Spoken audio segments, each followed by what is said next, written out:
চিনি টিনি কিছু না, আমি এসেছি সকালে আপনার সাথে বিহেভিয়ারের জন্য সরি বলতে। I am really sorry. না না, কোনো অসুবিধা নেই। আসলে আমি এখানে এসেছি কিছুটা সময় ভালোভাবে কাটানোর জন্য, আর সেই কারণে যদি অন্যের আনন্দ নষ্ট হয়ে যায় সেটা তো একদম ঠিক না, তাই না?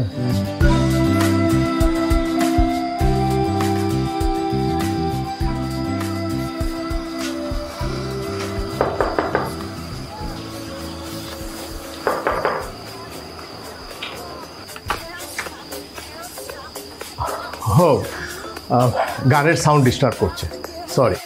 না না না, আমি আপনার গান শুনিনি, আমি এসেছি চিনি নিতে। চিনি হবে?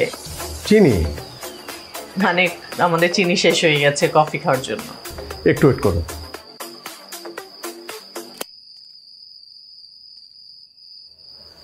এই নিন চিনি।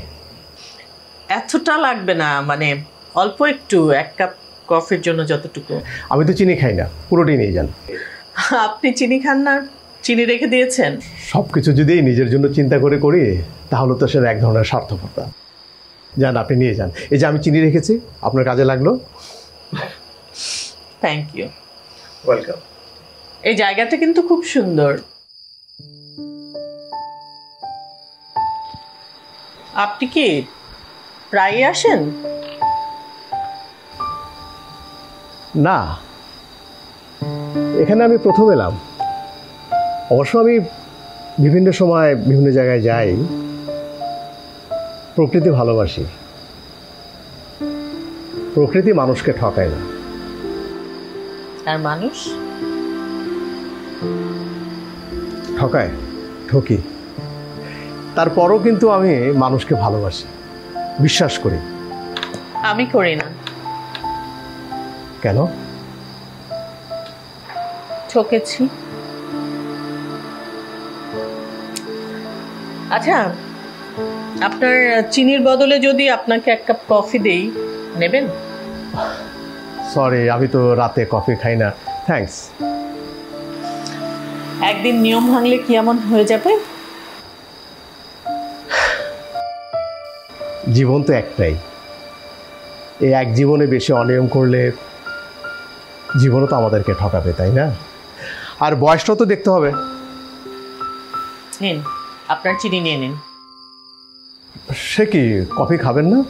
আপনার জীবন একটা, আমার বুঝি দুটো। ভীষণ স্বার্থপর তো আপনি। আসলে কফি খেলে রাতে ঘুম হয় না, তাই। আসলে চিনি টিনি কিছু না, আমি এসেছি সকালে আপনার সাথে বিহেভিয়ারের জন্য সরি বলতে। I am really sorry. না না, কোনো অসুবিধা নেই। আসলে আমি এখানে এসেছি কিছুটা সময় ভালোভাবে কাটানোর জন্য, আর সেই কারণে যদি অন্যের আনন্দ নষ্ট হয়ে যায় সেটা তো একদম ঠিক না, তাই না? কাইন্ডলি আপনার ফোনের শেয়ার একটু ওপেন করেন প্লিজ।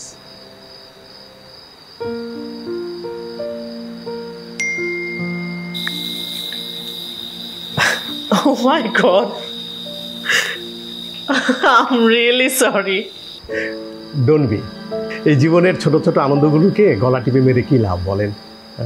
এই চুরি করে কফি খাওয়াটা যে আনন্দ আপনি পেয়েছেন, এই শহরের সবচেয়ে দামি কফি শপে 1000 কাপ কফি খেলেও এই আনন্দ পেতেন না, ঠিক কি না?